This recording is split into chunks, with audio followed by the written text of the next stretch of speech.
Здравейте, приятели! Днес риболова ще бъде целенасочен за сом. Ето, показвам ви мястото. Един много добър бент. И ще започнем с това воблерче на Bear King Crank. 16,5 грама е. Кастинга му е невероятен. Дължината му е 6,5 см.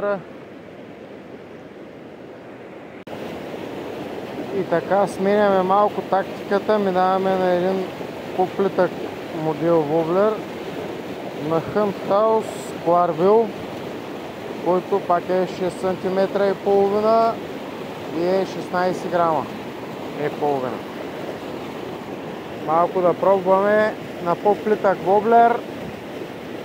Явно рибите за сега поне е ясно, че не са надълбоко, понеже с дълбокия модел нямаше успех.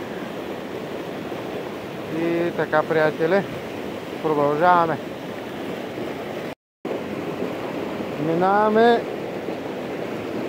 Минаваме на по-натурален цвят, понеже толкова червени риби в реката няма. Да изпробваме нещо по-натурално. И така.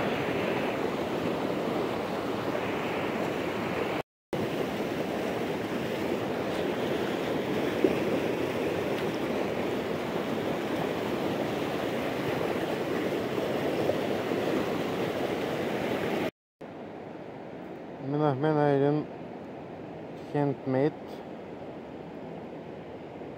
който е на Людмил Живков. Да пробваме нещо различно.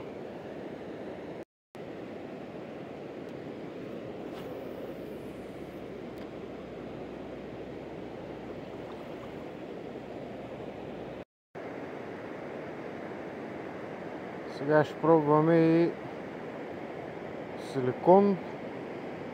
Главата е на Delfin Bomb, мисля, че се казваше 10 грама. Куката е уникално здрава. На 13 кг кантар не поддава, което за джиг глава е много добра кука. Надяваме се да има успех в този риболов. Ако няма, важното е, че сме били на реката. Продължаваме да фърляме и общо взето, каквото Сабя покаже.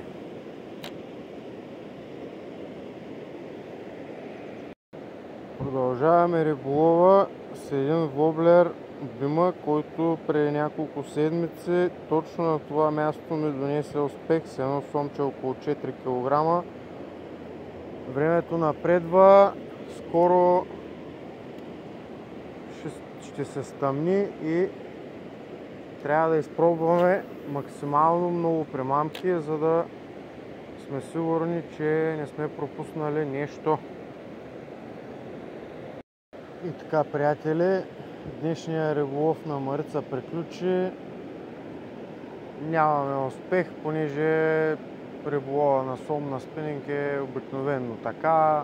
Сома е много малко в реката, затова днес се направи едно зарибяване, за което сме благодарни на организаторите. Невероятна постъпка. И от мен приятна вечер, абонирайте се за канала и палец нагоре, ако ви е харесало.